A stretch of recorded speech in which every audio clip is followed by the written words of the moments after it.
All right, section 4-2, counting outcomes.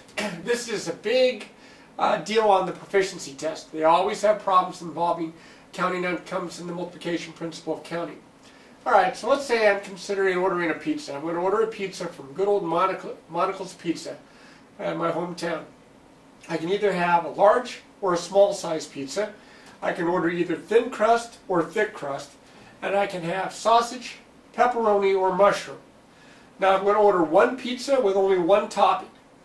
How many different kinds of pizza orders can I make? For example, I could have a large pizza with thin crust with pepperoni. Or I could have a small pizza with thick crust and mushroom. So I want to figure out all the different types of pizzas I can order. What I'm going to do first is I'm going to show you how to do this. It's kind of a long way. It's using a tree diagram. So here I am.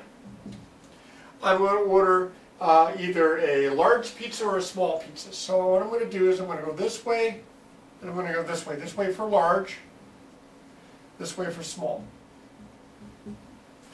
Now, it doesn't matter which size pizza I order, I can get thin crust or thick crust. So I'm going to take from the large pizza, I'm going to break this down to either thin crust or thick crust. And I'm going to do the same thing over here. I'm going to have either thin crust or I'm going to have thick crust.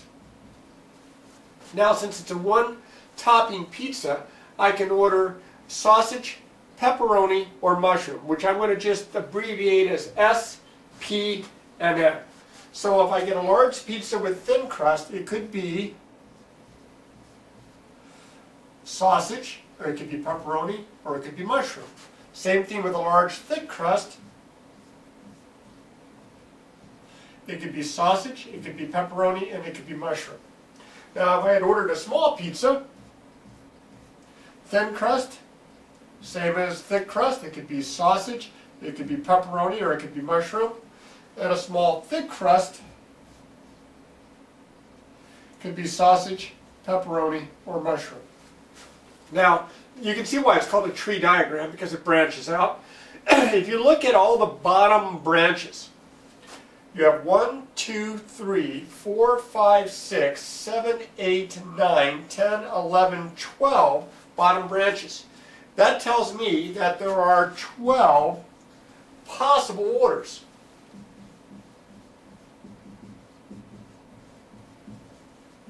Okay? For example, I could have large, thin crust, sausage. I could have large, thin crust, sausage. I could have large, thin crust, pepperoni. I could have large, thin crust, pepperoni. I could have large, thin crust, mushroom. I could have large, thin crust, mushroom. And that's all the large, thin crust types of pizzas I could get. Or I could have a large, thick crust pizza. That's sausage.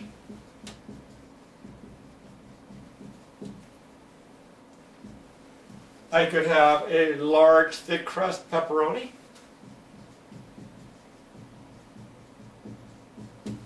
Or I could have a large, thick crust mushroom.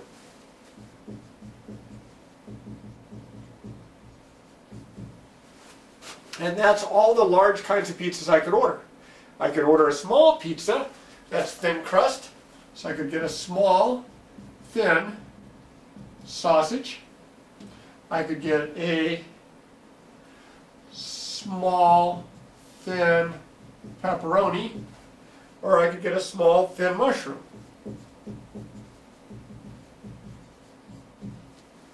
Or I could get a small, thick crust sausage. I could get a small, thick crust pepperoni, or I could get, the last one here, a small, thick crust mushroom. And if you count up each of these triples that I have for the three options, you'll see I have 12 possible orders. This complete set of all the possible orders that I could have here make up what we call the sample space for this particular problem. And if I'm looking for a particular subset of this, of lesser amounts, maybe one in particular, maybe 3 or 4 of them, then I am looking for what we call an event. Now I'm going to go into more detail with that, and I'm going to show you that this can be done in a much more efficient manner than to have to draw this all out and then list them all like that. But sometimes, depending on what the problem is asking, you might be better off making a tree diagram and listing all the different events that make up the sample space. So let me clear this off. As I said, a sample space is a list of all the possible outcomes. Remember in the first example I did with the pizza, there were 12 possible outcomes that made up the sample space. An event is a subset or a lesser amount of the sample space. Technically, a subset could be the entire sample space, but typically when we talk about an event, it's just one or maybe 2 of the outcomes that are possible. So let's look down here. I have 3 examples where it says determine whether each is an outcome or a sample space for the given experiment. So in A, the given experiment is that I'm going to roll a die 3 times. And this says I have 5, then 2, then 2. See, that is one possible outcome for rolling a die 3 times. There are 216 different outcomes that make up the entire sample space. This is just one of them. So this is an example of an outcome. Now here, heads, then tails, and my experiment is tossing a coin only 1 time. Well, when you toss a coin either 1 time, it's either heads or tails. This is both of them. This makes up the entire list of all the possible outcomes. So this is a sample space. Down here I have heads then tails, tails then heads, tails then tails, and the experiment is tossing a coin twice. Well, if you toss a coin twice, these are the possible outcomes. These are all of the possible outcomes. There's no other way you can toss a coin twice and get something different. Okay, excluding the idea it lands on an edge or something weird. So this is also a sample space. Now those of you that are going to study probability in more detail, especially if you go into business and such, they usually have you do some kind of a statistics class with maybe a little bit of probability in it. Then you're going to see some of this vocabulary and definitely some of the different kinds of problems you're going to be working on in this section at that time. We're going to go ahead and get into the fundamental theorem, principle of counting. So let me go ahead and clear this off. Okay. Now this is the key here idea in this particular section. I mean, the vocabulary is good to know, but the fundamental counting principle, sometimes this is called the fundamental counting principle of multiplication, multiplication counting principle. There's a variety of different names, but the fundamental counting principle says if an event M, capital M there, can occur in lowercase letter m ways, and is followed by an event, capital N, that can occur in lowercase letter n ways, then the event M followed by the event N can occur in M times n ways. Notice how we multiply.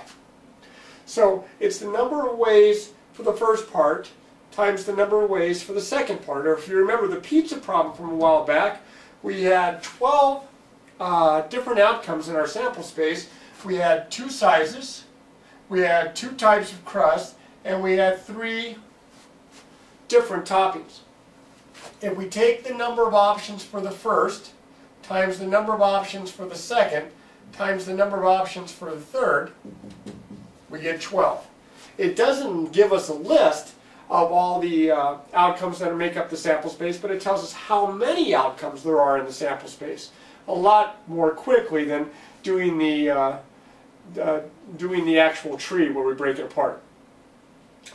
Here's an example, a little different. It says Tim is buying a new computer system. He has a list of 2 different CPUs, 3 different monitors, and 3 different computers. Okay? CPUs, monitors, computers. Hang on. I wrote it down wrong. This is supposed to be printers. Sorry about that. How many different ways can he choose 1 CPU, 1 monitor, and 1 printer from his list? Well, it's a little bit like the problem above.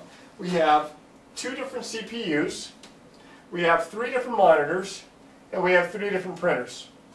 If I take the number of ways for the first option times the number of ways for the second option times the number of ways for the third option, I will get 18 different computer systems that he can come up with.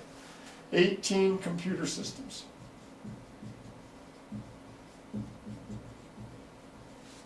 Very similarly, down below, Jim has 6 shirts, 5 pairs of pants, and 3 belts. How many different outfits could Jim wear if he wears a shirt, a pair of pants, and a belt? Well, he has 6 shirts, he has 5 pairs of pants, and he has 3 belts. I take the number of options for the shirts times the number of options for the pants times the number of options for the belts, and I get, it looks like, 90 different outfits.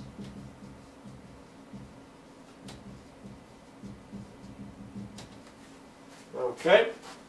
And these are examples of the fundamental counting principle. Now I'm going to do one more example where we have it in a table, but it's going to work very similar to this. Let me clear this out. How many different kinds of photo processing are possible? Now what we have here is a chart rather than it all listed out in a story problem, but we can get it from the chart. As you can see, there are 2 different process times, there are 3 different paper types, and there are 2 different sizes. So since we have to have 1 of each, we take the number of options for the process time, which is 2, and we multiply that times the number of options for the paper type, that would be 3, and we multiply that times the number of photo sizes, and there are 2 of those, so that would be times 2, or we get 12 different photo processing types, kinds, whatever you'd like to call it. As you can see, once you know the number of options of each of the things, it's really easy to multiply them out and use the principle that we've discussed. Alright, now if I wanted to do the same problem with a tree diagram and branch it all out, it's a little bit more complicated. I could do it, but it'd be a little bit more involved. But the nice thing about it is it does give us the sample space when you do a tree diagram. That's the one benefit. Alright, now with these problems, just like anything else that we do in this class, remember, you're going to get better at it as long as you practice, practice, practice.